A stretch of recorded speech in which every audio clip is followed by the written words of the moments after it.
Hello बंधुगण, स्वागत आपणकु पुणी थरे एक रोचक कहानी रे। आशा करूची पसंद आसीबो। एबे मो सासुंको फोन आसीथिला जे मते कहूथिले कि मुकेश काली ही तुम पाखरे पहुंची जिवो। तार चाकिरी सहर रे होई जाईची।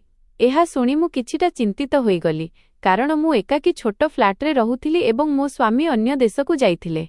मु सहर रे रहिबाकु चाहुनथिली, कारण मु गारू आसीथिली। मो स्वामी सुनीलंको चाकिरी पूर्वरु सहर रे ही थिला। बाहाघर हेबा परे से मते मध्य सहरकु नेई आसिले, किंतु परे तांको कंपानी वाला तांकु अन्य देशकु पठाई देले। मु तांकु बहुत कहिथिली कि मते गांकु फेराई दियो, मु मो सासु घरे रही जिबी, किंतु से कहिबाकु लागिले नाही, तुमे मोर एई फ्लैट रे रहिबो। गत 5 मास हेबो मु एकाकी फ्लैट रे रहुथिली।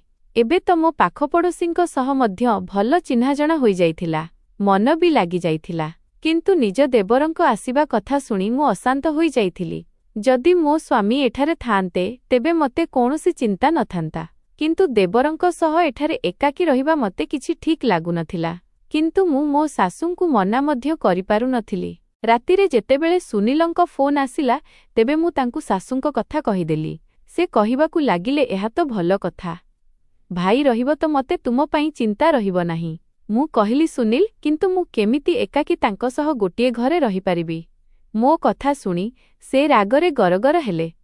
कहिले, कोन माने तुमर? से मो भाई, भल तुमर तांकोठारु कि विपद होई पारे। जेउ राग एवं भयंकर शब्दरे से मते गाली करिथिले, मु आगकु किछि कहि पारिली नाही। फोन काटी मु सोइली सत, किंतु निद आखिकु आसु नथिला। रही रही मते राग लागुथिला। मुकेश भाईंकर मो घरकु आसीबा एवं पुणी एठारे रहिबा मते आदौ भल लागु नथिला। मन हेउथिला कि एबे ही सासुंकु फोन करी सफा सफा मना करि देबी कि मोर मुकेशंकु एठारे रखिबार कोनोसी दरकार नाही। सहर रे होटेल भी अछि, से कोनोसी होटेल रे रहि पारिबे। किंतु मु एही कथा कहि पारु नथिली। मोर बढ़िबा बा परिवेश एमिति नथिला कि मु बडमानंक सह एमिति असभ्य भावे कथा हुअंती।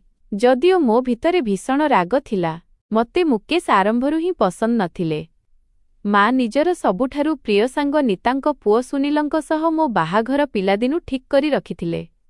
मु सेमानंकु बेसी जानि नथिली, किंतु जेबे भी आम घरे किछि फंक्शन हेउथिला किंबा मांक सांग घरे किछि उत्सव हेउथिला तेबे समस्ते एकाठी हेउथिले एवं मोर देखा सुनीलंक सह होई जाउथिला। से बहुत शांत स्वभावर मनीष थिले, किंतु मुकेश सेमिति नथिले। बहुत गपुड़ी एवं किछिटा बाजे प्रकारर पिला थिला। झियमानंक सह हसी हसी कथा हेबा, सेमानंक चारिपाखरे बुलिबा एवं बहुत हस मजा करिबा तार अभ्यास थिला। जेउ कथा सबु मु तांको विषयरे गां झियमानंकठारु सुनिथिली, मु तांकु आखि उठाई देखिबाकु भी पसंद करुंथिली। जेतेबेले आमे पिलामाने बड़ हेलु एवं निज पाठपढ़ारु फ्री हेलु, सेमिति ही आम बापा मां मिसी मोर एवं सुनीलंक बाहाघर करिदेले। आम बाहाघरकु एबे अधिक समय होई नथिला, मात्र 6 मास आम बाहाघरकु होइथिला। सुनीलंक गोटिए कथा मते बहुत अजब लागिथिला। बाहाघरर प्रथम रातिरे भी सुनील मते हाथ लगाई नथिले। कहिले कि जदिओ आम बाहाघर पिलादिनु ठीक होइथिला, किंतु आमे परस्परकु भल भावे जानि नाहु। मु चाहूची कि प्रथमे आमे परस्परकु भल भावे जानिबा बुझिबा, तेबे जाई आमे संपर्कर आरंभ करिबा। मते आश्चर्य तो लागिथिला, किंतु फिर भी मु सुनीलंक कथा मानि जाइथिली। सुनील बाहाघरर 15 दिन परे ही मते सहरकु नेई आसीथिले एवं एपर्यंत आम भितरे कोनोसी संपर्क बनि नथिला एवं मात्र 15 दिन ही आमे सहर रे रहि पारिथिलु कि कंपानी तरफरु सुनीलंकु विदेश जिबाकु पड़िला एवं एबे 5 मासरु सुनील विदेश रे ही थिले एवं मु एठारे फ्लैट रे एकाकी रहुथिली एवं आजिर खबर तो मते भितरु अशांत करी रखि देइथिला। मो देवर मुकेशंकर मो घरकु आसीबा एवं पुणी तांको सह एही घरे रहिबा। चाकिरी लागि जिबार माने तो एया थिला कि से एबे अनेक मास पर्यंत एठारे रहिबे। होई पारे कि चाकिरी पक्का होई गले सबुदिन पई एठारे रुहंतु एवं पुणी सुनील तो 6 मास पूर्वरु आसीबार नथिले। मु भाबी भाबी चिंतित हेउथिली। परदिन मु तांको पसंदर खाद्य तयारी करिथिली, कारण मो सासु खास करी कहिथिले कि मुकेशकु राजमा चाउळ, बुंदी राइता एवं कढ़ई पनीर बहुत पसंद। तेणु तांकरी पसंदर खाद्य तयारी करिबाकु राति मोटारे मो घरर डोर बेल बाजिला। मते जणाथिला कि मुकेश ही हेबो। मु कबाट खोलिली, तेबे से सामनारे हसुथिबा अवस्थारे मते देखुथिले एवं बड़ निसंकोचरे सीधा निज ब्याग धरी भितरकु आसीगले। कहिले, ओहो, एही बसर यात्रा भी क्लांत करिदिए। एबे मु 2 दिन पर्यंत मस्त सोइबी। पुणी मते कहिले, भाउज मो रूम केउटा? मोर एही फ्लाट्रे मात्र 2टी तो रूम थिला। मु अन्य रूम आड़कू इशारा करिदेली। सेही रूमरे बेसी आसबाबपत्र नथिला। से रूम उपरे नजर पकाइले एवं कहिले कि मु एठारे रहिपारिबि नाही। एमिति कर, तुमे एठारे सोई जाओ। मते बेड उपरे ही निद आसे। एहा कही से बड़ आरामरे मो रूमकू चलीगले। मु तांकु आश्चर्य होई चाहि रहिली। सेतेबेले मु तांको सह जुक्तितर्क करिबारे आदौ नथिली कि कण भाबिबे जे भाउज आसु आसु जुक्तितर्क आरंभ करिदेले। ते मुठारु मात्र 1 वर्ष छोट थिले, किंतु निजर चेहरा ओ उच्चता जोगु मुठारु बड़ ही जणा पडुथिले। मु खाद्य गरम कली, सेतेबेलकु से गाधोई पाधोई आसीगले। खाइबा टेबुलरे निज पसंदर एते सारा खाद्य देखि से खुशी होईगले। कहिले, तुम हातरे तो बहुत स्वाद अछि। मु तो खैर प्रथम थर ही तुम हातर रंधा खाउछि, कारण बाहाघरर तुरंत परे तो आपण सहर आसी जाइथिले। एहा कहिबा परे से कहिले कि मु तुम पई गिफ्ट आनिछि। चालस मु तुमको देखाउछि। बिना कोनोसी संकोचरे से मो हाथ धरिले एवं मते रूमकू नेइगले। मु रागरे कहिली, मो हाथ तो छाड़। कहिले, प्रथमे तुमको गिफ्ट तो देखाई दिए। पुणी से मते एक फैंसी सूट देले। एहा तुम पाई। मु तांको हाथरू सूट नेई रखिदेली।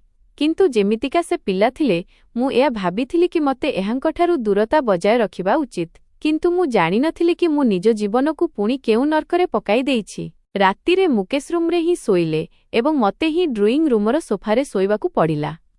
मु भाबिथिली तो एया कि परदिन तांकू कहिदेबी कि मते निज रूमरे ही अभ्यास अछि। जदि तांकू असुविधा हेउची तेबे से सोफा पकाइरे थिबा ड्रॉइंग रूमकू ही रूम बनाई नियंतु। जाने ना से केतेबेळ जाए एठारे रुहंती। किंतु सकाळे जेतेबेळे मु उठिकी बाहरकू आसिली तो से जाई सारिथिले। किंतु मध्याह्नरे ही से बड़ खुशी खुशी घरे पसिले। कहिले, मु चाकिरी पक्का होई जाइछि, कालीठारू जॉइन करि नेबी। एहा कही से बड़ बेपरुआ अंदाजरे सोफारे बसिगले एवं सामनारे थिबा टेबुल उपरे निज पाद रखिदेले। कहिले, बहुत क्लांत होई जाइछि मु, मते गोटे कप चा बनाई दियो। मु तांकर भाउज थिली। मु तांकु चा बनाई देली एवं कहिली कि मते मो रूमर अभ्यास अछि, तुमे ड्रॉइंग रूमकू निजर रूम बनाई दियो। किंतु मु जानि नथिली कि मोर एही कथार से एमिति उत्तर देई पारंती। कहिले, जदि तुमे चाहिबो तेबे आमे गोटिए रूमरे एडजस्ट करि परिबा। एहा सुनी तो मो मुंड घुराई गला। मु रागरे तांकु चाहिली, तेबे से हसिबाकू लागिले। कहिले, मु मजाक करुथिली। मु उठिकीकू जिबाकू लागिली, तेबे मते कहिले, सतरे तुमे रागरे बहुत सुंदर देखा जा।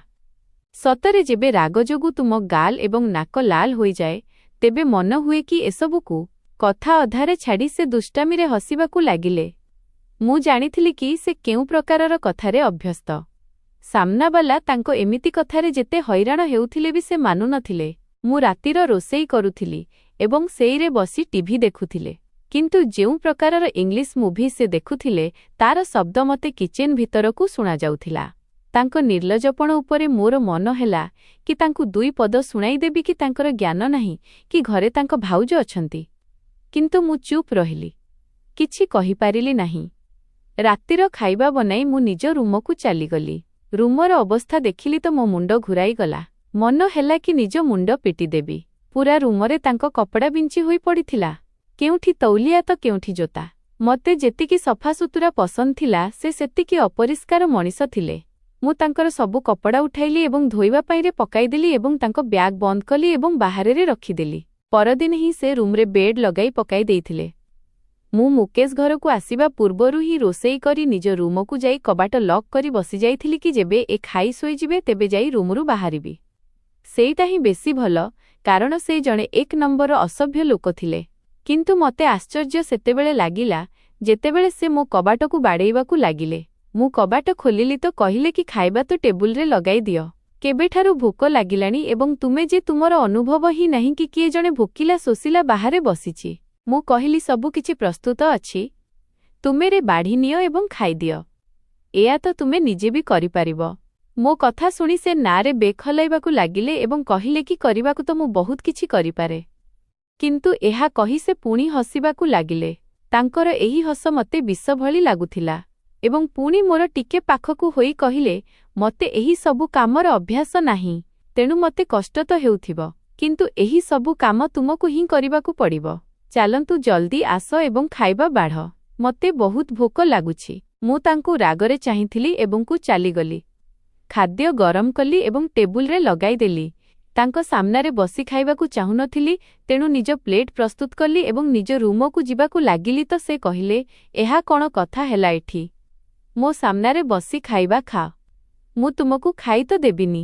ବେଶୀ ବି ମୁଁ ଭେଜିଟେରିଆନ୍ ଏବଂ ସେଥିପାଇଁ ତୁମେ ନିଜକୁ ସୁରକ୍ଷିତ ମନେକର କି ମୁଁ ତୁମକୁ ଖାଇବିନି। ଏହା କହି ସେ ଜୋରରେ ହସିଉଠିଲେ। କହିଲେ, ଭାଉଜ ତୁମେ ମୋର କିନ୍ତୁ ନା ମୋ ସହ କଥା ହେଉଛ ନା କିଛି କହୁଛ। ମୁଁ ତ ବହୁତ ବୋର୍ ହୋଇଗଲିଣି। ମତେ ତ ଲାଗୁଛି କି ଭାଇ ମଧ୍ୟ ଅନ୍ୟ ଦେଶକୁ ସେଥିପାଇଁ ପଳାଇଛନ୍ତି, କାରଣ ତୁମେ ତାଙ୍କ ସହ ବି ଏମିତି ବ୍ୟବହାର ରଖୁଥିବ। ସେଥିପାଇଁ ତ ତୁମଠାରୁ ବଞ୍ଚିକି ଚାଲିଯାଇଛନ୍ତି। ତାଙ୍କର ଏହି ପ୍ରକାରର କଥା ଶୁଣି ମୋର ସହିବା ଶକ୍ତି ଶେଷ ହେଲା। ମୁଁ କହିଲି, ତୁମେ ନିଜ କାମରେ କାମ ରଖିଲେ ବେଶୀ ଭଲ। ତୁମକୁ ଖାଇବା ମିଳୁଛି, ବସ୍ ସେଇଟା ଖାଅ। ମୁଁ କେଉଁଠି ବସୁଛି, କ'ଣ କରୁଛି, କ'ଣ କରୁନି, ସେଥିରେ ତୁମର କୌଣସି ମତଲବ ରହିବା ଉଚିତ ନୁହେଁ। ମତେ ରାଗରେ କହିବା ଦେଖି ସେ ପୁଣି ହସିବାକୁ ଲାଗିଲେ। କହିଲେ, ଏମିତି କଥା ହୁଅନି। ମୁଁ ଏହି କଥା ତୁମକୁ ପୂର୍ବରୁ ବି କହିଛି କି ରାଗରେ ତୁମେ କିଛି ଅଧିକ ସୁନ୍ଦର ଲାଗିବ। କାଶ କି ସୁନୀଲ ଜାଗାରେ ମୁଁ ହୋଇଥାନ୍ତି ତ ତୁମ ସହ। ତାଙ୍କ କଥା ଶୁଣି ମୋ ଦେହରେ ନିଆଁ ଲାଗିଗଲା। ମୁଁ କହିଲି, ତୁମକୁ ଲାଜ ଲାଗୁନି ଏହି ପ୍ରକାରର କଥା କହିବାକୁ? ସେ କହିଲେ, କେଉଁ ଲାଜ? ଜାଣିଛ ଦେବର ଭାଉଜଙ୍କ ଭିତରେ କେମିତି କେମିତି ମଜାକ ଏବଂ କଥା ଚାଲେ। କିନ୍ତୁ ତୁମେ ତ ବୋଧେ ବହୁତ ବୋର୍ ପ୍ରକାରର ଝିଅ। ଟିକେ ମୋ ସହ ସମୟ ବିତାଅ, ତୁମକୁ ବି ଅନ୍ଦାଜ ହୋଇଯିବ ଜୀବନ କେତେ ସୁନ୍ଦର। ଏହା କହି ସେ ଗୋଟିକ ପରେ ଗୋଟିଏ ରୁଟି ପାଟିରେ ପକାଉଥିଲେ। ମୁଁ ବସ୍ ତାଙ୍କୁ ଆଶ୍ଚର୍ଯ୍ୟ ହୋଇ ଦେଖୁଥିଲି। ମୁଁ କହିଲି କି ମୁଁ ସୁନୀଲଙ୍କ ସହ କଥା ହେଉଛି। ସିଏ ହିଁ ତୁମକୁ ଶିଷ୍ଟାଚାର ଶିଖାଇବେ କି ଭାଉଜଙ୍କ ସହ କେମିତି କଥା ହୁଅନ୍ତି। ଭାବିଲି କି ହୁଏତ ଏହି କଥାରେ ସେ ନିଜ ବ୍ୟବହାର ଟିକେ ଠିକ୍ କରିନେବେ। କିନ୍ତୁ ସେମିତି ହେଲାନି। ତାଙ୍କୁ ତ ଯେମିତି କୌଣସି କଥାର ଖାତିର ହିଁ ନଥିଲା। ମୁଁ ଫୋନରେ ସୁନୀଲଙ୍କୁ ମୁକେଶଙ୍କ ବିଷୟରେ ସବୁକିଛି କହିଲି। କିନ୍ତୁ ସୁନୀଲ ବି ଅଜବ ମଣିଷ ଥିଲେ। କହିଲେ କି ତୁମେ ଭୁଲ ଭାବୁଛ, ସେ ସେମିତି ନୁହେଁ। ତାଙ୍କୁ ନିଜ ଭାଇ ଉପରେ ଜାଣେନା କାହିଁକି ଏତେ ବିଶ୍ୱାସ ଥିଲା। ଗୋଟେ ସନ୍ଧ୍ୟାରେ ଯେବେ ମୁକେଶରୁ ଘରକୁ ଆସିଲେ ତ କହିଲେ, ଶୁଣ ମୋ ମୁଣ୍ଡ ବହୁତ ବିନ୍ଧୁଛି, ଏମିତି କର ମୋ ମୁଣ୍ଡ ଟିକେ ହାଲୁକା ଭାବେ ମାଲିସ କରିଦିଅ, ତାପରେ ହିଁ ମୁଁ ଖାଇବା ଖାଇବି। ତାଙ୍କ କଥା ଶୁଣି ମତେ ରାଗ ଲାଗିଲା। ସେ ତ ଏମିତି ଅଧିକାର ଜେତାଇ କଥା ହେଉଥିଲେ ଯେମିତି ସେ ମୋ ସ୍ୱାମୀ ଏବଂ ମୁଁ ତାଙ୍କ ସ୍ତ୍ରୀ। ଆଜି ଯାଏଁ ସେ କେବେ ମତେ ଭାଉଜ ବୋଲି ଡାକିନଥିଲେ। ମୁଁ କହିଲି, ତୁମେ କୌଣସି ପେନ୍କିଲର ଖାଇଦିଅ ଏବଂ କିଛି ସମୟ ପରେ ଖାଇଦେବ, ଯେତେବେଳେ ମୁଣ୍ଡବିନ୍ଧା କମିଯିବ। କିନ୍ତୁ ସେଇବିରେ ଆସିଗଲେ। କହିଲେ, ନାହିଁ ତୁମେ ହିଁ ମୋ ମୁଣ୍ଡ ମାଲିସ କରିବ, ତେବେ ଯାଇ ମୋ ମୁଣ୍ଡବିନ୍ଧା ଠିକ୍ ହେବ, ନହେଲେ ମୁଁ ଖାଇବା ଖାଇବିନି, ମୁଁ ଭୋକିଲା ଶୋଇଯିବି। ବାଧ୍ୟ ହୋଇ ମୁଁ ତାଙ୍କ ରୁମକୁ ତେଲ ଶିଶି ଧରିଗଲି ଏବଂ ତାଙ୍କ ମୁଣ୍ଡରେ ତେଲ ମାଲିସ କରିବାକୁ ଲାଗିଲି। ସେ ବେଡ୍ ଉପରେ ଶୋଇଥିଲେ ଏବଂ ମୁଁ ତାଙ୍କର ଅନ୍ୟ ପାଖରେ ବସି ତାଙ୍କ ମୁଣ୍ଡ ମାଲିସ କରୁଥିଲି। ସେ ମତେ ଏକଲୟରେ ଚାହିଁ ରହିଥିଲେ। ଏକାଧିକ ବାର ମୋ ଆଖି ତାଙ୍କ ଆଖି ସହ ମିଶିଲା, ତେବେ ତାଙ୍କ ଆଖିରେ ଅଜସ୍ର ଦୁଷ୍ଟାମି ଭରି ରହିଥିଲା। ତାଙ୍କର ଏହିପରି ଚାହିଁବା ଦେଖି ମତେ ରାଗ ଲାଗିଲା। ମୁଁ କହିଲି, ତୁମେ ଆରାମରେ ମାଲିସ କରାଅ ଏବଂ ନିଜ ଆଖି ତଳକୁ ରଖ। ତୁମେ ମତେ ଏମିତି କାହିଁକି ଚାହିଁ ରହିଛ? ମୋ କଥା ଶୁଣି ସେ ବହୁତ ଜୋରରେ ହସିଉଠିଲେ। କହିଲେ, ଦେଖୁଛି ତୁମେ କେତେ ନିଷ୍ପାପ ଏବଂ ସୁନ୍ଦର। ତୁମକୁ ଦେଖିଲେ ହିଁ ମୋ ମନ ମୋ ବଶରେ ରହେନି। ମୁଁ ରାଗରେ ତେଲ ବୋତଲ ସେଇଠି ରଖିଲି ଏବଂ ରୁମ୍ରୁ ବାହାରିବାକୁ ଲାଗିଲି। ପଛରୁ ମତେ ତାଙ୍କ ହସ ଶୁଣାଗଲା। କହିଲେ, ଆରେ ମୁଁ ତ ମଜାକ କରୁଥିଲି। ତୁମେ ତ ରାଗିଗଲ, ମାଲିସ ତ କରିଦିଅ। ସତରେ ବହୁତ ଭଲ ଲାଗୁଥିଲା। ମୁଁ ତାଙ୍କର କିଛି ଶୁଣିଲି ନାହିଁ ଏବଂ ରୁମ୍ରୁ ବାହାରକୁ ଆସିଗଲି। କବାଟ ବନ୍ଦ କରିବା ପୂର୍ବରୁ ମୁଁ କହିଲି କି ଖାଇବା ଟେବୁଲରେ ରଖିଦେଇଛି, ଖାଇଦେବ, ମୁଁ ଶୋଇବାକୁ ଯାଉଛି। ନିଜ ରୁମ୍କୁ ଆସି କବାଟ ଲକ୍ କରି ନିଜ ବେଡ୍ ଉପରେ ଶୋଇପଡ଼ିଥିଲି। ଯଦିଓ ମୋ କାନ ବାହାର ଆଡ଼କୁ ହିଁ ଲାଗିଥିଲା। ଜାଣେନା ସେ ଖାଇବେ କି ଏମିତି ଭୋକିଲା ଶୋଇବେ। ମୋର ତାଙ୍କ ପ୍ରତି ଯେତେ ଘୃଣା ଥିଲେ ବି ମୁଁ ଚାହୁଁନଥିଲି କି ସେ ଭୋକିଲା ଶୋଉନ୍ତୁ, ତେଣୁ ମୁଁ କାନ ବାହାର ଆଡ଼କୁ କରିଥିଲି। ପ୍ରାୟ ଅଧା ଘଣ୍ଟା ପରେ ହିଁ ମତେ ବାହାରେ ବାସନ ଶବ୍ଦ ଶୁଣାଗଲା ଏବଂ ମୋ ମନକୁ ଶାନ୍ତି ମିଳିଗଲା ଏବଂ ମୁଁ ଆରାମରେ ଶୋଇପଡ଼ିଲି। ରାତିର କେଉଁ ଏକ ସମୟ ଥିଲା କି ମତେ କିଛି ଅଜବ ପ୍ରକାରର ଶବ୍ଦ ଶୁଣାଗଲା ଏବଂ ଏହି ଶବ୍ଦ ଯୋଗୁଁ ମୋ ଆଖି ଖୋଲିଗଲା। ମତେ ଲାଗିଲା ଯେମିତି ମୋ ରୁମ୍ ବାଲକୋନିରେ କେହି ଅଛି। ମତେ କାହାର ଚାଲିବାର ଶବ୍ଦ ସ୍ପଷ୍ଟ ଅନୁଭବ ହେଉଥିଲା। ମୁଁ ହଠାତ୍ ଛାନିଆ ହୋଇ ଉଠି ବସିଲି। ମୁଁ ଥରୁଥିବା ହାତରେ ପରଦା ଘୁଞ୍ଚାଇ ଦେଖିଲି ତ ସେଠାରେ 2 ଜଣ ଲୋକ ଥିଲେ। 2 ଜଣଙ୍କ ହାତରେ ପିସ୍ତଲ ଥିଲା। ମୋ ଛାତି ଧଡ଼ଧଡ଼ ହେବାକୁ ଲାଗିଲା। ମାନେ ଆମ ଘରେ ଚୋର ପଶି ଆସିଥିଲେ। ଚୋର ମୋ ରୁମ୍ ବାଲକୋନିରେ ଥିଲେ ଏବଂ ମୋ ବାଲକୋନିର କବାଟ ମୋ ରୁମ୍ରେ ହିଁ ଖୋଲୁଥିଲା ଏବଂ ଚୋର ରୁମ୍ କବାଟର ଠିକ୍ ସାମ୍ନାରେ ଛିଡ଼ା ହୋଇଥିଲେ। ସେମାନେ କିଛି ମୁହୂର୍ତ୍ତ ମଧ୍ୟରେ କବାଟ ଖୋଲି ଭିତରକୁ ଆସିପାରିଥାନ୍ତେ। ମୋର ମନେ ନଥିଲା କି କବାଟ ଭିତରୁ ଲକ୍ ଅଛି କି ଖୋଲା ଅଛି ଏବଂ ମୋ ପାଖରେ ଏତେ ସମୟ ବି ନଥିଲା କି ମୁଁ ଯାଇ କବାଟ ଚେକ୍ କରନ୍ତି। ଯଦି ମୁଁ କବାଟ ପର୍ଯ୍ୟନ୍ତ ପହଞ୍ଚନ୍ତି ତେବେ ସୁଦ୍ଧା ସେହି ଚୋରମାନେ ଭିତରକୁ ଆସି ମୋତେ ଧରି ପକାଇଥାନ୍ତେ। ମୁଁ ଭଲ ମଣିଲି କି ମୁଁ ଜଲଦି ରୁମ୍ କବାଟ ଖୋଲିଲି ଏବଂ ବାହାର ଆଡ଼କୁ ଦୌଡ଼ିଲି। ରୁମରୁ ବାହାରିବା ପୂର୍ବରୁ ମୁଁ ରୁମକୁ ବାହାରୁ ଲକ୍ କରିଦେଇଥିଲି। କିନ୍ତୁ ଏହା ମୋର ଭୁଲ ଧାରଣା ଥିଲା, କାରଣ ମୋ ରୁମରେ ଝରକା ଥିଲା ଏବଂ ସେହି ଝରକାକୁ ଭିତରକୁ ଖୋଲି ରୁମର କୁଣ୍ଡିକୁ ବାହାରୁ ସହଜରେ ଖୋଲାଯାଇ ପାରୁଥିଲା। ମୁଁ ହଡ଼ବଡ଼େଇ ଯାଇ ମୁକେଶଙ୍କ ରୁମ୍ କବାଟ ବାଡ଼େଇବାକୁ ଲାଗିଲି। ସେ ବି ଗଭୀର ନିଦରୁ ଉଠିଗଲେ ଏବଂ କଷ୍ଟରେ ଆଖି ଖୋଲି ମୋତେ ଆଶ୍ଚର୍ଯ୍ୟରେ ଚାହିଁଲେ। ମୋ ଚେହେରାର ବିକଳ ଅବସ୍ଥା ଦେଖି ମୋତେ ପଚାରିଲେ କି କ'ଣ ହୋଇଛି। ମୁଁ ତୁରନ୍ତ ତାଙ୍କୁ ପଛକୁ ଠେଲି ତାଙ୍କ ରୁମକୁ ପଶିଆସିଲି। ମୁଁ ତାଙ୍କ ରୁମ୍ କବାଟ ଭିତରୁ ବନ୍ଦ କରିଦେଲି ଏବଂ କୁଣ୍ଡି ମଧ୍ୟ ଲଗାଇଦେଲି। ଏହା ଦେଖି ସେ ବହୁତ ଆଶ୍ଚର୍ଯ୍ୟ ହୋଇଗଲେ। ମୋ ଅବସ୍ଥା ଠିକ୍ ନଥିଲା। ଭୟ ଯୋଗୁଁ ମୁଁ କିଛି କହିପାରୁନଥିଲି। ମୁଁ କଷ୍ଟରେ କହିଲି କି ମୋ ରୁମରେ ଚୋର। ମୋ କଥା ଏତିକିରେ ହିଁ ପହଞ୍ଚିଥିଲା କି ରୁମ୍ କବାଟରେ ଦକ୍ ଦକ୍ ଶବ୍ଦ ହେଲା। ଏହା ଶୁଣି ତ ମୋର ବାକି ଥିବା ସାହସ ବି ଜବାବ ଦେଇଦେଲା। ନିଜ ରୁମର କବାଟ ବାଡ଼େଇବା ଶବ୍ଦ ଶୁଣି ମୁକେଶ ବି ଡରିଗଲେ।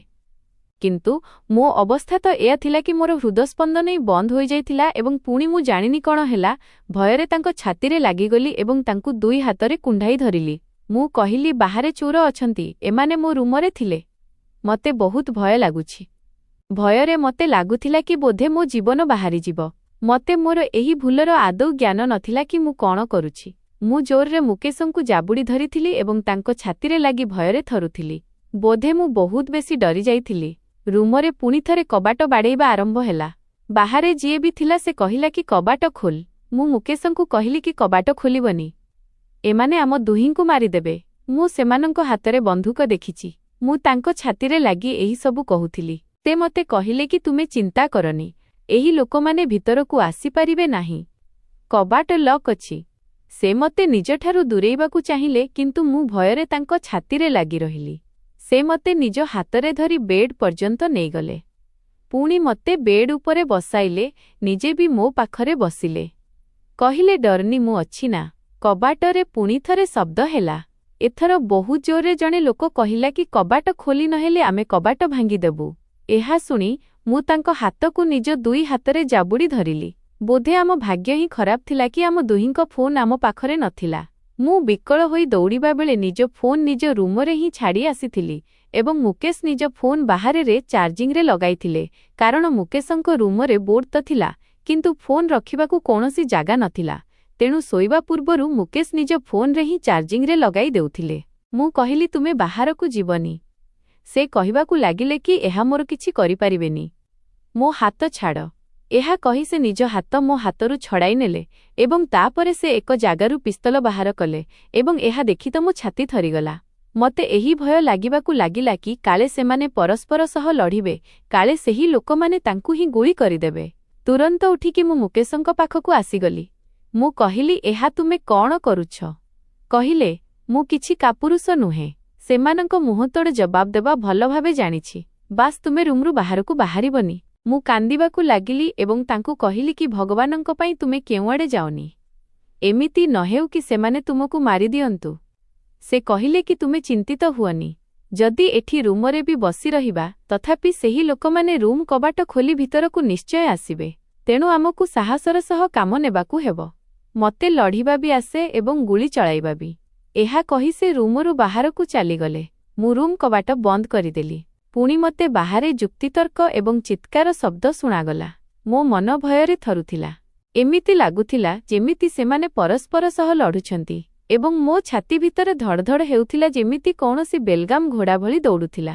ମୋ ଓଠ ଧଳା ପଡ଼ିଯାଇଥିଲା। ମୋର ରଙ୍ଗ ବି ଫିକା ପଡ଼ିଯାଇଥିଲା।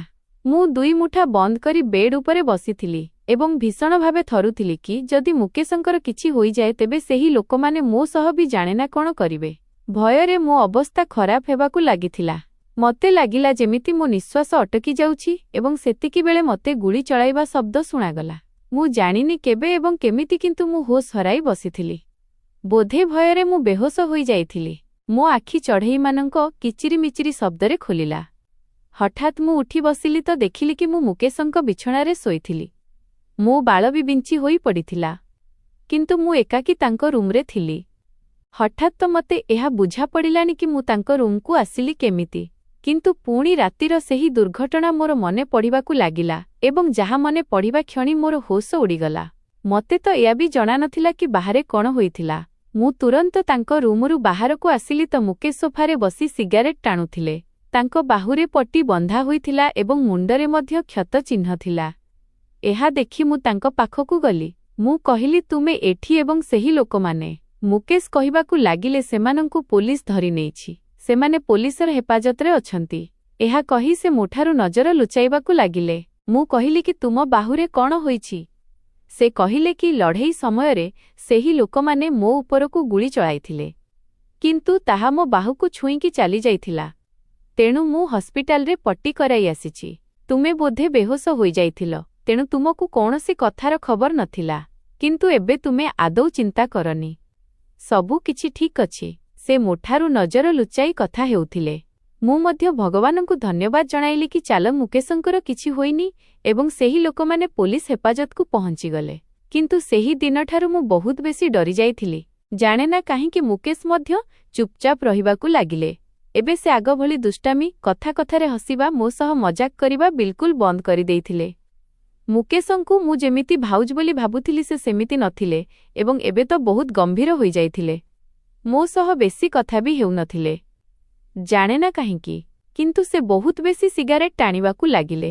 ମୁଁ ତାଙ୍କ ସାମ୍ନାରେ ଖାଇବା ରଖୁଥିଲି ତ ସେ କୌଣସି ଗଭୀର ଚିନ୍ତାରେ ବୁଡ଼ି ରହୁଥିଲେ। ମୁଁ 2-3 ଥର ମନେ ପକାଇଲେ ଯାଇ ସେ ଖାଉଥିଲେ। ଏହି କଥାକୁ 1 ମାସ ବିତିଥିଲା କି ମୋ ଦେହ ଖରାପ ରହିବାକୁ ଲାଗିଲା ଏବଂ ଦିନେ ତ ମୋତେ ଏତେ ଜୋରରେ ମୁଣ୍ଡ ବୁଲାଇଲା କି ମୁଁ ଝୁଣ୍ଟି ପଡ଼ିବାକୁ ଯାଉଥିଲି କି ମୁକେଶ ମୋତେ ନିଜ ବାହୁରେ ସମ୍ଭାଳି ନେଲେ। ଯଦି ମୁକେଶ ମୋତେ ସାହାରା ଦେଇନଥାନ୍ତେ ତ ମୋ ମୁଣ୍ଡ ଟେବୁଲରେ ବାଜିଥାନ୍ତା ଏବଂ ମୁଁ ବହୁତ ଖରାପ ଭାବେ ଆହତ ହୋଇଥାନ୍ତି। ମୁକେଶ ମୋତେ ସାହାରା ଦେଇ ସୋଫାରେ ବସାଇଲେ। କହିଲେ, ତୁମେ ନିଜର ଆଦୌ ଧ୍ୟାନ ରଖୁନାହଁ। ନିଜର ଯତ୍ନ ନିଅ। ଦେଖନ୍ତି ଫିକା ପଡ଼ିଯାଇଛ। ବୋଧେ ଦୁର୍ବଳତା ଯୋଗୁଁ ତୁମକୁ ମୁଣ୍ଡ ବୁଲାଇଲା। ମୁକେଶ ହିଁ ମୋତେ ଡାକ୍ତରଙ୍କ ପାଖକୁ ନେଇକି ଯାଇଥିଲେ। କିନ୍ତୁ ମୁଁ ଡାକ୍ତରଙ୍କ ରୁମକୁ ଏକାକୀ ହିଁ ଯାଇଥିଲି। ସେ କିଛି ଟେଷ୍ଟ ଲେଖିଦେଲେ। ତାର ରିପୋର୍ଟ ମଧ୍ୟ ତୁରନ୍ତ ଆସିଗଲା। କିନ୍ତୁ ଯେମିତି ସେହି ରିପୋର୍ଟ ଆସିଲା ତାହା ମୋର ହୋସ ଉଡ଼ାଇ ଦେଇଥିଲା।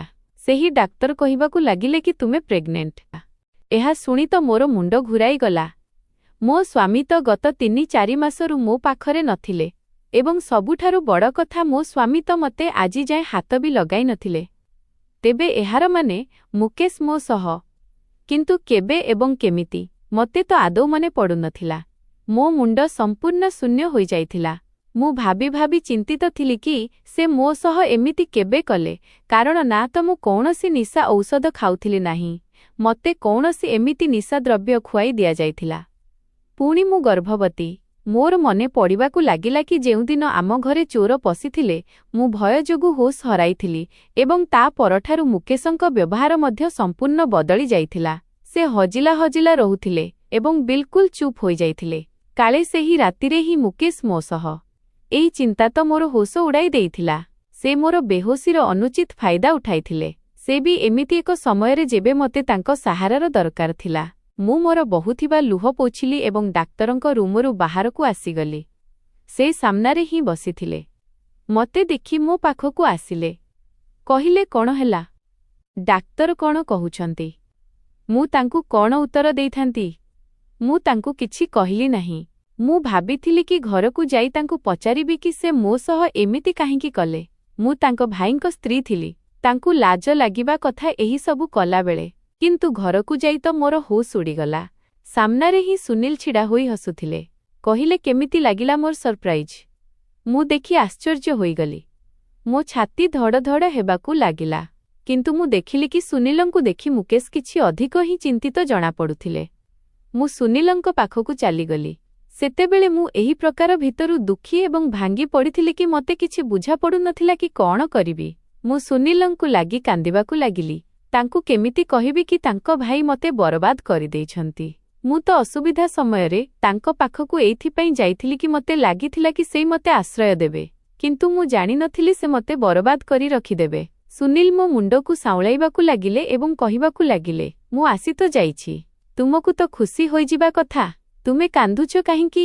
କିନ୍ତୁ ପର ମୁହୂର୍ତ୍ତରେ ଯାହା ହେଲା, ଏମିତି ଲାଗିଲା କି ଜମି ଆକାଶ ମୋ ଆଖି ତଳେ ଏକ ହୋଇଗଲା। କାରଣ କିଛି ସମୟ ପରେ ମୁକେଶ ମଧ୍ୟ ସୁନୀଲଙ୍କ ପାଖକୁ ଆସିଗଲେ। କିନ୍ତୁ ତାପରେ ଯେଉଁ ହରକତ ସେ କଲେ ମୁଁ ଚମକି ପଡ଼ିଲି। ସେ ମୋ ବାହୁ ଧରିଲେ ଏବଂ ଏକ ଝଟକାରେ ମୋତେ ସୁନୀଲଙ୍କଠାରୁ ଅଲଗା କରିଦେଲେ। ଏହା ଦେଖି ସୁନୀଲ ମଧ୍ୟ ଆଶ୍ଚର୍ଯ୍ୟ। ମୋତେ ସୁନୀଲଙ୍କ ପଛକୁ କରି ମୁକେଶ କହିବାକୁ ଲାଗିଲେ, ଦୂରରେ ରୁହ ଏହାଠାରୁ। ମୁକେଶଙ୍କ କହିବାର ଅନ୍ଦାଜ ବହୁତ ହିଁ କଠୋର ଥିଲା। ସୁନୀଲ ରାଗରେ କହିଲେ, ଅସଭ୍ୟାମୀ ଏହା, ତୁମେ ଏହା କ'ଣ କରୁଛ? ଏମିତି ହରକତ କରିବି କେମିତି ପାରୁଛ? ଏବଂ ତାପରେ ଯେଉଁ କଥା ମୁକେଶ କହିଲେ, ମୋ ପାଦ ତଳୁ ତ ମାଟି ଖସିଗଲା। କହିଲେ, ତୁମେ ଭଲ ଭାବେ ଜାଣିଛ କି ମୁଁ କ'ଣ କହୁଛି? ଏହା ମୋ ସ୍ତ୍ରୀ, ତୁମର ନୁହେଁ ଏବଂ ଏହି କଥା ତୁମକୁ ଭୁଲିବା ଉଚିତ ନୁହେଁ। ତେଣୁ ତୁମେ ମୋ ସ୍ତ୍ରୀକୁ ନିଜଠାରୁ ଦୂରରେ ହିଁ ରଖିବା। ତାର ପାଖକୁ ଯିବାକୁ ଚେଷ୍ଟା ବି କରିବନି। ମୁକେଶଙ୍କ ପାଟିରୁ ଏହିସବୁ ଶୁଣି ମୁଁ ଆଶ୍ଚର୍ଯ୍ୟ ହୋଇ କେତେବେଳେ ମୁକେଶଙ୍କୁ ତ କେତେବେଳେ ସୁନୀଲଙ୍କ ମୁହଁକୁ ଚାହୁଁଥିଲି। ମୁକେଶଙ୍କ ପାଟିରୁ ଏହି କଥା ଶୁଣି ମୋତେ ଲାଗିଲା କି ବୋଧେ ସୁନୀଲ ତାଙ୍କ ବେକ ହିଁ ଚିପିଦେବେ। କିନ୍ତୁ ସୁନୀଲ କିଛି ବି କହିଲେ ନାହିଁ, ବରଂ ସୁନୀଲଙ୍କ ଚେହେରାରେ ଏକ ନିରାଶା ଖେଳିଗଲା। ମୁକେଶ କହିବାକୁ ଲାଗିଲେ, ମନେ ଅଛି ନା କି ଯେତେବେଳେ ଫେରା ହୋଇଥିଲା ସେତେବେଳେ ମୁହଁରେ ସେହେରା ପକାଇ ତୁମ ଜାଗାରେ ମୁଁ ଫେରା ନେଇଥିଲି। ପଣ୍ଡିତଜୀ ବାହାଘରର ଯେତେ ବି ମନ୍ତ୍ର ଏବଂ ବିଧିବିଧାନ କରିଥିଲେ ସେସବୁ ମୋର ଏବଂ ରଜନୀ ପାଇଁ କରିଥିଲେ। କି ସେତେବେଳେ ରଜନୀଙ୍କ ହାତ ମୋ ହାତରେ ଥିଲା, ତୁମ ହାତରେ ନୁହେଁ। ତୁମେ ତ ରଜନୀଙ୍କୁ ବାହା ହେବା ପାଇଁ ମନା କରିଦେଇଥିଲା। ହଁ, ଏହା ଅଲଗା କଥା କି ମୁଁ ଏହିସବୁ ତୁମ କହିବା ଅନୁସାରେ କରିଥିଲି କାରଣ ତୁମକୁ ରଜନୀ ପସନ୍ଦ ନଥିଲା। ତୁମେ ବିଦେଶ ଯିବାକୁ ଚାହୁଁଥିଲା ଏବଂ ସେଇଠିକା ଝିଅ ତୁମକୁ ପସନ୍ଦ ଥିଲା ଏବଂ ସେଇଥିପାଇଁ ତୁମେ ହିନ୍ଦୁସ୍ତାନ ଛାଡ଼ି ସେଠାକୁ ଚାଲିଯାଇଥିଲା। ଏୟା ହିଁ କହିଥିଲ ନା ତୁମେ କି ଏବେ ସାମୟିକ ଭାବେ ତୁମେ ରଜନୀଙ୍କୁ ବାହା ହୋଇଯାଅ କାରଣ ତୁମେ ଫେରିବ ନାହିଁ ଏବଂ ଯେମିତି କିଛି ବର୍ଷ ବିତିଯିବ ପୁଣି ତୁମେ ରଜନୀଙ୍କୁ ତଲାକ ଦେଇଦେବ, ଏହି ଡ୍ରାମା ବି ଶେଷ ହୋଇଯିବ। ମୋତେ ଏହା କୁହ କି ତୁମେ ଫେରି କାହିଁକି ଆସିଛ? ତୁମକୁ ତ ଏକ ବିଦେଶୀ ଝିଅ ସହ ପ୍ରେମ ହୋଇଯାଇଥିଲା ଏବଂ ତୁମେ ତାକୁ ହିଁ ବାହା ହେବାକୁ ଯାଉଥିଲା। ତୁମେ ଏକାକୀ କାହିଁକି ଫେରିଛ? ତୁମେ ସେହି ଝିଅକୁ ବାହା ହେଲନି। ମୁଁ ତ ଏହା ଶୁଣି ନିଜ ଦୁଃଖ ଭୁଲି ବସିଥିଲି। ଏହିସବୁ ମୁଁ କ'ଣ ଶୁଣୁଥିଲି? ସୁନୀଲ କହିବାକୁ ଲାଗିଲେ କି ମୋତେ ସେହି ଝିଅ ଧୋକା ଦେଇଛି, ସେଥିପାଇଁ ମୁଁ ଫେରି ଆସିଛି। ତେଣୁ ତୁମେ ଏବେ ରଜନୀଙ୍କୁ ତଲାକ ଦେଇଦିଅ, ମୁଁ ଏହାକୁ ବାହା ହୋଇଯିବି। ଏହା ଶୁଣି ମୋତେ ଲାଗିଲା ଯେମିତି ମୁଁ କୌଣସି ଖେଳଣା। ମୁଁ କହିଲି, ମୋତେ ନ ଜଣାଇ କେଉଁ ଖେଳ ଖେଳିଛନ୍ତି ଆପଣ ଦୁଇ ଭାଇ ମୋ ସହ? ଜଣେ ଦୁନିଆ ଆଗରେ ମୋତେ ବାହା ହୁଏ କାରଣ ତାର ମା ପିଲାଦିନୁ ମୋତେ ତାର ନାଁ ସହ ବାନ୍ଧି ରଖିଥିଲା ଏବଂ ପୁଣି ମୋତେ ବିନା ଛୁଇଁ ହିଁ ଅପେକ୍ଷା କରିବାକୁ କହି ଅନ୍ୟ ଦେଶକୁ ଚାଲିଯାଏ। ପୁଣି ଦ୍ୱିତୀୟ ଭାଇ ଆସି ମୋ ସହ ସମୟ ବିତାଏ, ବିନା ମୋତେ ଜଣାଇ ମୋ ସହ ସମ୍ପର୍କ ଗଢ଼େ। ମୁଁ ତ ଛଟପଟ ହେଉଥିଲି କି ଦେବରର ହବସର ଚିହ୍ନ ନିଜ ଶରୀରରେ ଧରି ହସ୍ପିଟାଲରୁ ଫେରିଛି। କିନ୍ତୁ ମୁଁ ଜାଣିନଥିଲି ମୋ ସହ କେଉଁ ଘୃଣ୍ୟ ଖେଳ ଖେଳାଯାଇଛି। ଏହି କଥା ଶୁଣି ତ ମୁକେଶ ଏବଂ ସୁନୀଲ ଦୁହେଁ ଆଶ୍ଚର୍ଯ୍ୟ ହୋଇଗଲେ। ମୁଁ ଭୋ ଭୋ ହୋଇ କାନ୍ଦିବାକୁ ଲାଗିଲି। ମୁଁ ନିଜ ପର୍ସରୁ ରିପୋର୍ଟ ବାହାର କରି ସେମାନଙ୍କ ମୁହଁ ଉପରକୁ ଫିଙ୍ଗିଦେଲି। ସୁନୀଲ କହିବାକୁ ଲାଗିଲେ, ଏହା ତୁମେ କ'ଣ କରିଛ? ତୁମକୁ ଲାଜ ଲାଗିଲାନି? ମୁକେଶଙ୍କ ଶବ୍ଦ ଆହୁରି ତୀବ୍ର ଥିଲା। କହିଲେ କି ଏହା ମୋ ସ୍ତ୍ରୀ, ତେଣୁ ମୋତେ ନିଜର କୌଣସି ବି କାମ ଉପରେ କୌଣସି ଲଜ୍ଜା ନାହିଁ। ଏହା ଅଲଗା କଥା କି ଯେବେ ମୁଁ ରଜନୀଙ୍କ ସହ ଫେରା ନେଇଥିଲି ସେତେବେଳେ ମୋ ମନରେ ରଜନୀଙ୍କ ପାଇଁ କିଛି ବି ନଥିଲା। କିନ୍ତୁ ଏବେ ମୁଁ ରଜନୀଙ୍କୁ ଭଲ ପାଇବାକୁ ଲାଗିଛି ଏବଂ ତାଙ୍କ ବିନା ବଞ୍ଚିବା କଥା ଭାବି ବି ପାରିବି ନାହିଁ। ଏହା କହି ସେ ମୋ ହାତ ଧରିଲେ ଏବଂ ଘରୁ ବାହାରକୁ ନେଇଗଲେ। ମୁଁ କହିଲି, ମୋ ହାତ ଛାଡ଼। ମୋତେ ତୁମ ସହ ବି ରହିବାର ନାହିଁ। ତୁମେ ଧୋକାରେ ମୋତେ ବାହା ହେଲ ଏବଂ ପୁଣି ମୋ ବେହୋସିର ଅନୁଚିତ ଫାଇଦା ବି ଉଠାଇଲେ। କିନ୍ତୁ ମୁକେଶ ମୋର କୌଣସି କଥା ଶୁଣିଲେ ନାହିଁ ଏବଂ ମୋତେ ଗାଁକୁ ନେଇଗଲେ। ମୁକେଶ ହିଁ ମୋ ଶାଶୁଙ୍କୁ ଏବଂ ମୋ ବାପା ମାଙ୍କୁ ସବୁ ସତ୍ୟତା କହିଥିଲେ। ସବୁ ସତ୍ୟତା ଜାଣି ସମସ୍ତେ ଆଶ୍ଚର୍ଯ୍ୟ ହୋଇଗଲେ। ସମସ୍ତେ ସୁନୀଲ ଏବଂ ମୁକେଶଙ୍କୁ ଗାଳିଗୁଲଜ କଲେ। ସୁନୀଲଙ୍କ ସହ ତ ମୋ ଶାଶୁ କଥା ହେବା ହିଁ ବନ୍ଦ କରିଦେଲେ। ସୁନୀଲ ବି ଗାଁକୁ ଆସିନଥିଲେ। ସେ ନିଜର ସେହି ଫ୍ଲାଟରେ ରହି କୌଣସି ଚାକିରି କରିବାକୁ ଲାଗିଲେ। ଏପଟେ ମୁକେଶ ମୋର ବହୁତ ଯତ୍ନ ନେଉଥିଲେ। ମୋର ପ୍ରତିଟି ଜିନିଷର ଧ୍ୟାନ ରଖୁଥିଲେ। କିନ୍ତୁ ମୁଁ ତାଙ୍କ ସହ ସିଧା ମୁହଁରେ କଥା ବି ହେଉନଥିଲି। ସେ ମୋର କୌଣସି ବି କଥାରେ ଖରାପ ଭାବୁନଥିଲେ। ମୋର ଯତ୍ନ ନେଉଥିଲେ। କିନ୍ତୁ 6 ମାସ ପରେ ହିଁ ମୁଁ ଏକ ମୃତ ସନ୍ତାନକୁ ଜନ୍ମ ଦେଲି। ପିଲାଟି ସମୟ ପୂର୍ବରୁ ହିଁ ଜନ୍ମ ନେଇଥିଲା, ତେଣୁ ସେ ଜୀବିତ ନଥିଲା। ମୁଁ ଯେବେଠାରୁ ସହରରୁ ଗାଁକୁ ଆସିଥିଲି ବହୁତ ବେଶି ଚିନ୍ତିତ ରହୁଥିଲି। ଠିକ୍ ଭାବେ ଖାଉନଥିଲି ଏବଂ ବହୁତ ବେଶିରେ ରହୁଥିଲି। ବୋଧେ ଏହା ହିଁ କାରଣ ଥିଲା କି ମୁଁ ପିଲାକୁ ସମୟ ପୂର୍ବରୁ ଜନ୍ମ ଦେଇଥିଲି। ଯେମିତି ମୋ ଦେହ ଖରାପ ହେଲା, ମୁକେଶ ମୋତେ ସହରର ଏକ ସବୁଠାରୁ ଭଲ ହସ୍ପିଟାଲକୁ ନେଇ ଆସିଥିଲେ। ମୋ ଅବସ୍ଥା ବି ଠିକ୍ ନଥିଲା ଏବଂ ଯେବେ ମୋ ସ୍ୱାସ୍ଥ୍ୟ ଟିକେ ସମ୍ଭାଳିଲା ତେବେ ମୁକେଶ ଏକ DNA ରିପୋର୍ଟ ମୋ ସାମ୍ନାରେ ରଖିଦେଲେ, ଯାହାଦ୍ୱାରା ଏହା ପ୍ରମାଣିତ ହେଲା କି ଏହି ପିଲାଟି ତାର ନୁହେଁ। ସେ କହିବାକୁ ଲାଗିଲେ, ଯେଉଁ ରାତିରେ ସେହି ଡକାୟତମାନେ ଆସିଥିଲେ ସେମାନେ ମୋ ବାହୁରେ ଗୁଳି ମାରିଲେ ଏବଂ ମୋ ମୁଣ୍ଡରେ ପିସ୍ତଲରେ ମାରିଲେ ଏବଂ ମୁଁ ବେହୋସ ହୋଇଗଲି। ମୁଁ ଜାଣିନି କି ତାପରେ କ'ଣ ହେଲା, କିନ୍ତୁ ଯେବେ ମୋର ହୋସ୍ ଆସିଲା ତେବେ ସେହି 2 ଜଣ ଘରୁ ଯାଇସାରିଥିଲେ। ରୁମ୍ କବାଟ ଭାଙ୍ଗି ଯାଇଥିଲା ଏବଂ ଯେବେ ମୁଁ ରୁମ୍କୁ ଆସିଲି ତ ତୁମ ଅବସ୍ଥା ଦେଖି ମୁଁ ବୁଝିଗଲି କି ସେମାନେ ତୁମ ସହ ଖରାପ କାମ କରିସାରିଛନ୍ତି। ତୁମେ ବହୁତ ହି ଖରାପ ଅବସ୍ଥାରେ ବେଡ୍ ଉପରେ ଶୋଇଥିଲା। ମୁଁ ହିଁ ତୁମ କପଡ଼ା ଠିକ୍ କରିଥିଲି। ଯେବେ ତୁମ ରିପୋର୍ଟ ମୁଁ ଦେଖିଲି ତେବେ ମୋତେ ଏଇଆ ହିଁ ଠିକ୍ ଲାଗିଲା କି ମୁଁ ତୁମକୁ ଆପଣେଇ ନେବି, କାରଣ ଏଥିରେ ତୁମର କୌଣସି ଦୋଷ ନଥିଲା। ଯାହା କିଛି ବି ହେଲା ତାହା ଏକ ଦୁର୍ଘଟଣା ଥିଲା। ମୁଁ ପଥର ପାଲଟିଥିବା ଆଖିରେ କେତେବେଳେ ତାଙ୍କୁ ଦେଖୁଥିଲି ତ କେତେବେଳେ ସେହି ରିପୋର୍ଟକୁ। ମୋତେ ବୁଝାପଡ଼ୁନଥିଲା କି ମୁଁ ଚିତ୍କାର କରି କରି ଲୁହ ବୁହାଇବି ନା ପୁଣି ଭଗବାନଙ୍କୁ ଧନ୍ୟବାଦ ଦେବି ଯେ ମୁକେଶଙ୍କ ରୂପରେ ମୋତେ ଏତେ ଭଲ ସ୍ୱାମୀ ଦେଇଥିଲେ। ମୋ ଆଖିରୁ ଲୁହ ବାହାରିବା ଦେଖି ମୁକେଶ ମୋ ପାଖକୁ ଆସିଗଲେ। ସେ ନିଜ ହାତରେ ମୋ ଲୁହ ପୋଛିଲେ ଏବଂ ମୋ ମୁଣ୍ଡ ନିଜ କାନ୍ଧରେ ରଖିଦେଲେ। ମୁକେଶଙ୍କ ସ୍ପର୍ଶ ପାଇବା କ୍ଷଣି ମୁଁ ଆହୁରି ଛଟପଟ ହୋଇ କାନ୍ଦିବାକୁ ଲାଗିଲି। ମୁଁ କହିଲି, ମୁକେଶ, ମୋତେ କ୍ଷମା କରିଦିଅ। ମୁଁ ତ ତୁମକୁ ବହୁତ ନୀଚ ମଣିଷ ଭାବୁଥିଲି, କିନ୍ତୁ ତୁମ ପରି ମହାନତା ତ ମୁଁ ଆଜିଯାଏଁ କାହାଠାରେ ଦେଖିନି। ମୋ ଯୋଗୁଁ ଆଜିଯାଏଁ ତୁମକୁ ବହୁତ ହିଁ କଷ୍ଟ ପହଞ୍ଚିଛି। ମୋତେ କ୍ଷମା କରିଦିଅ। ମୁକେଶ ଧୀରେ ଧୀରେ ମୋ ପିଠିକୁ ଆଉଁସୁଥିଲେ। କହିଲେ, କ୍ଷମା ମାଗିବାର କୌଣସି ଦରକାର ନାହିଁ। ମୁଁ କେବେ ତୁମ ବିଷୟରେ କିଛି ଭୁଲ ଭାବିନି। ମୋତେ ଜଣାଥିଲା ଯେଉଁ ତୁମର ବ୍ୟବହାର ମୋ ସହ ଅଛି ତାହା ସ୍ୱାଭାବିକ। କୌଣସି ବି ଝିଅ ଏହା ସହ୍ୟ କରିପାରିନଥାନ୍ତା ଯାହା ତୁମ ସହ ହୋଇଥିଲା। ମୁଁ ଶାନ୍ତିରେ ଆଖି ବନ୍ଦ କରିଦେଲି। ମୋ ମନରେ ମୁକେଶଙ୍କ ପାଇଁ ଢେର ସାରା ଭଲ ପାଇବା ଉଛୁଳି ଆସିଲା। ଘରକୁ ଆସିବା ପରେ ମୁକେଶ ମୋର ବହୁତ ଦେଖାଶୁଣା କଲେ। ଧୀରେ ଧୀରେ ମୋ ଦେହ ସୁସ୍ଥ ହୋଇଗଲା ଏବଂ ମୁଁ ତାପରେ ଖୁସି ଖୁସି ମୁକେଶଙ୍କୁ ନିଜ ସ୍ୱାମୀ ରୂପରେ ଗ୍ରହଣ କରିନେଲି ଏବଂ ଖୁସିରେ ଜୀବନ ବିତାଉଥିଲି।